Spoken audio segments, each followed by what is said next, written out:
Ya mudah-mudahan kita coba sinergikan supaya kita saling mendukung.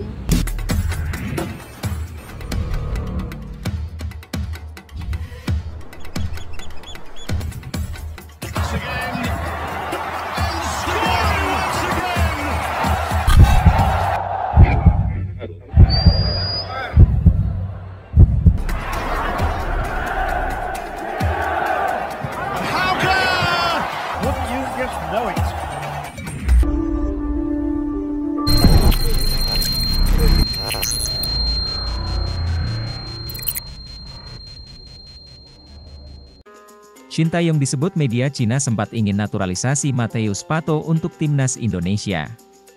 Pelatih timnas Indonesia, Shin Tae-yong sempat ingin menaturalisasi pemain asal Brasil yang sempat memperkuat Borneo FC, Matheus Pato. Shin Tae-yong juga memiliki peran penting dalam transfer Matheus Pato dari Borneo FC ke tim Liga Super Cina, Shandong Taishan. Kabar ini diungkapkan oleh media Cina, Sport 163 yang menyatakan bahwa Pato direkomendasikan Shin Tae-yong ke pelatih Shandong Taishan, Kang Hee-choi. Matheus Pato yang baru-baru ini pindah ke Shandong Taishan direkomendasikan oleh Shin Tae-yong kepada pelatih Shandong Taishan, Kang Hee-choi, tulis media Sport 163. Shin Tae-yong juga secara serius mempertimbangkan untuk menaturalisasi Pato, tambahnya. Akan tetapi, tidak dijelaskan alasan Shin Tae-yong akhirnya mengurungkan niat untuk menaturalisasi pemain berusia 28 tahun tersebut. Sebelumnya, Matheus Pato resmi pindah dari Borneo FC ke klub asal Cina, Shandong Taishan dengan skema transfer pada awal musim Liga 1 2023-2024. Sebelum ke Cina, jujur ada tawaran dari beberapa klub seperti Kuwait, Korea Selatan, dan Cina. Tapi Divisi 2, meski demikian, bukan karena uang Nabil mau melepas Pato. Di usianya yang masih muda, Nabil mengakui masa depan Pato masih akan panjang.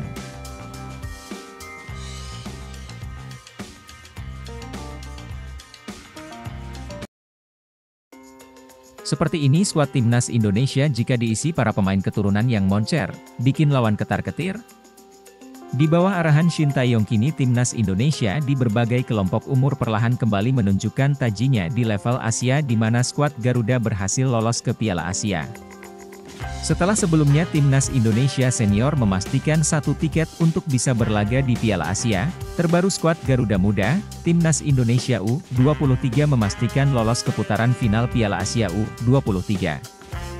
2024 racikan dari Shin Tae-yong meramu timnas Indonesia baik di level senior maupun di level U23 terbukti berhasil.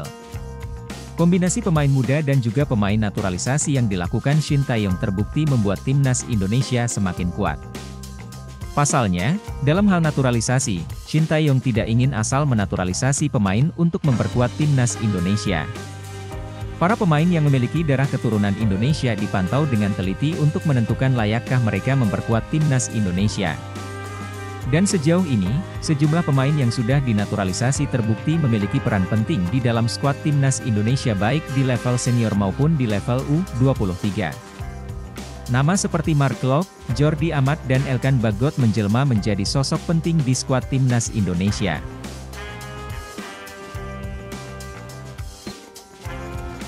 Rian Flamingo, bek rasa striker keturunan Indonesia di Eropa yang bisa dilirik timnas.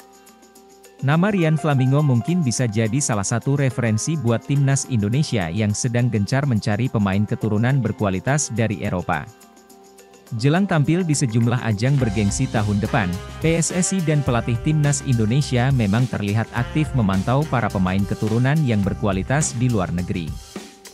Mungkin bisa jadi opsi buat PSSI untuk dinaturalisasi yakni Rian Flamingo asal klub Liga Italia, Sassuolo. Rian Flamingo yang masih berusia 20 tahun itu diketahui memiliki darah Indonesia, Suriname dan Belanda. Berposisi sebagai pemain bertahan, Rian Flamingo punya segudang kualitas yang membuatnya layak jadi pilihan buat timnas Indonesia. Berikut Indosport coba mengulas profil serta potensi dari Rian Flamingo, bek berdarah Indonesia di kompetisi Eropa. Rian Flamingo merupakan pesepak bola muda asal Belanda yang lahir di kota Barichum pada tanggal 31 Desember tahun 2002 silam. Dilansir dari keterangan akun Players with Future, diketahui bahwa Ryan Flamingo memiliki garis keturunan Indonesia serta Suriname dalam dirinya. Melihat dari data Transfermarkt, karir Ryan Flamingo di Eropa memang terbilang cukup apik dan punya prospek menjanjikan. Sebelum dikontrak profesional bersama Sassuolo, pemain berpostur 186 cm ini sempat memperkuat beberapa tim akademi seperti BFC Busum, Almere City hingga Sassuolo sejak tahun 2021 lalu. Saat membela tim akademi Sassuolo, penampilan Ryan Flamingo mampu mencuri perhatian beberapa tim Belanda. Tercatat saat memperkuat Sassuolo Primavera pada musim 2021 hingga 21-22, Ryan Flamingo mampu mencetak 16 gol dan memberikan 2 assist dari total 58 pertandingan. Bersama Vitesse, ketenangan Ryan Flamingo dalam memutus serangan lawan semakin terasa. Di usianya yang masih 19 tahun, ia mampu torehkan 33 laga di kasta teratas Liga Belanda musim lalu.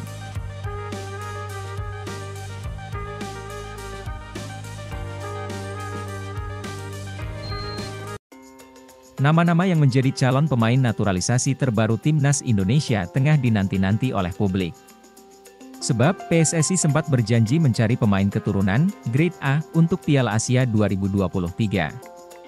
Sebetulnya, sudah ada beberapa nama pemain keturunan yang telah melempar sinyal terkait skuad Merah Putih. Mereka menyatakan keinginan dan harapannya untuk bisa menggunakan lambang Garuda di dada. Nama-nama ini juga patut menjadi pertimbangan bagi federasi. Mereka punya potensi yang cukup besar untuk menjadi andalan terbaru Timnas Indonesia untuk menghadapi Piala Asia 2023. Apalagi, di ajang ini, anak asuh Shin Tae-yong akan menghadapi lawan-lawan tangguh di grup A, Jepang, Irak, dan Vietnam, sudah menanti di depan mata. Salah satu desakan yang disuarakan publik ialah memproses pemain keturunan Grade A. Berikut bola.com menyajikan ulasannya, Nathan Choeaon, Jay Itzes, Ragnar Oratmangoen. Nama pemain terbaru yang saat ini tengah menjadi sorotan ialah Nathan Choeaon. Pemain kelahiran Rotterdam, Belanda, ini telah mengisyaratkan ketertarikannya untuk menjalani proses naturalisasi. Apabila melihat rekam jejaknya, Nathan merupakan salah satu prospek menarik untuk Timnas Indonesia. Apalagi, bek kiri berusia 21 tahun ini tengah berkarier di kasta kedua Liga Inggris bersama Swansea City. Pemain keturunan Indonesia lainnya yang punya prospek cerah di masa depan ialah Jay Itzes. Bek tengah kelahiran Belanda ini merupakan opsi terbaik bagi PSSI dan Timnas Indonesia. Jika memperhitungkan usianya, Jay Itzes masih punya karir yang panjang. Sebab, pemain kelahiran Mierlo, Belanda, ini masih berumur 23 tahun. Sebagai informasi, dia lahir pada 2 Juni 2000.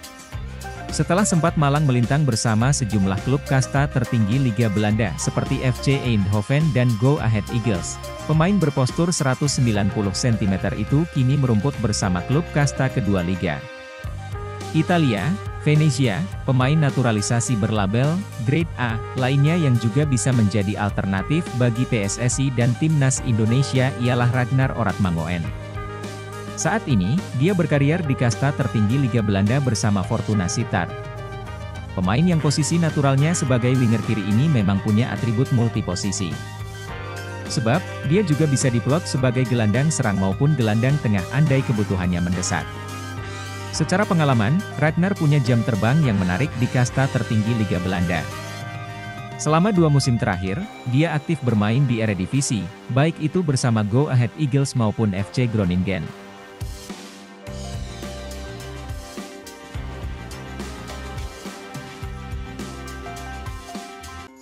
Indonesia akan menghadapi negara berperingkat 20 ranking FIFA sekaligus nomor 1 di Asia.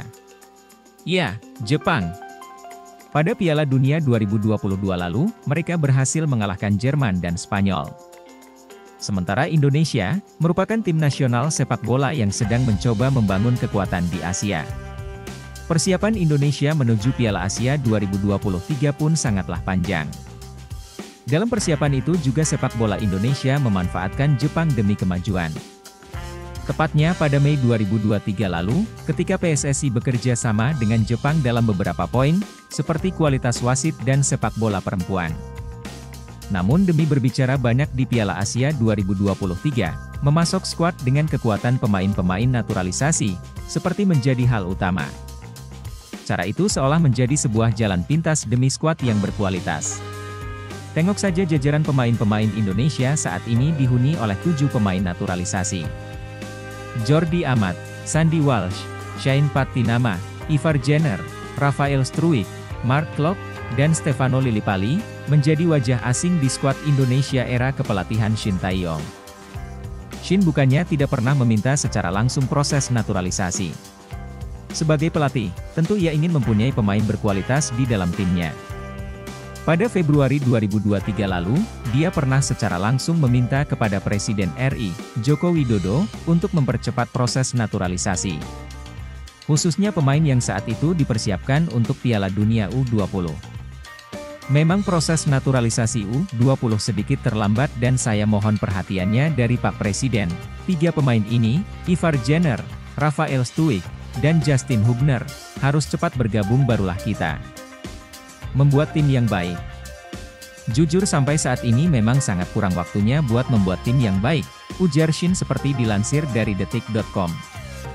Dari 3 nama yang diajukan Shin, hanya Hubner yang gagal terrealisasi.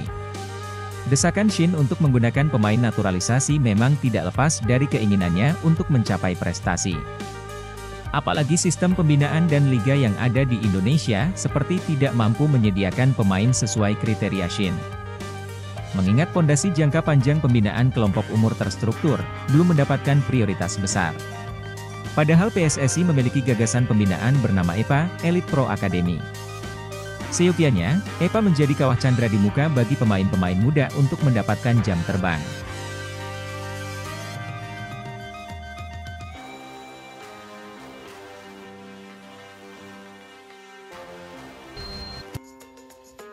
Timnas Indonesia U23 diperkuat 2 pemain naturalisasi yakni Ivar Jenner dan Rafael Struijk di babak kualifikasi Piala Asia U23 2024. Jenner dan Struijk jadi andalan pelatih Shin Tae-yong. 2 pemain yang merumput di Eropa ini selalu dimainkan sebagai starter oleh Shin Tae-yong di laga kontra Taiwan dan Turkmenistan. Struijk jadi andalan di lini depan bersama Ramadan Sananta saat menang telak atas Taiwan 9-0 pada 9 September lalu. Meski gagal mencetak gol lewat titik penalti, penyerang milik Ado Den Haag ini berhasil menyumbang 1 dari 9 gol Timnas Indonesia U23, sedangkan Jenner jadi nyawa di lini tengah Garuda Muda. Pemain berusia 19 tahun ini mampu menjaga ritme permainan dengan sangat baik. Jenner bahkan menjadi kreator untuk gol Witan Sulaiman dan Marcelino Ferdinand. Satu umpan kuncinya juga turut andil atas gol yang dijaringkan Ilham Rio Fahmi ke gawang Taiwan. Pengaruh Jenner semakin kentara saat Timnas Indonesia U23 menang 2-0 atas Turkmenistan sekaligus mengamankan tiket ke Piala Asia U23 2024.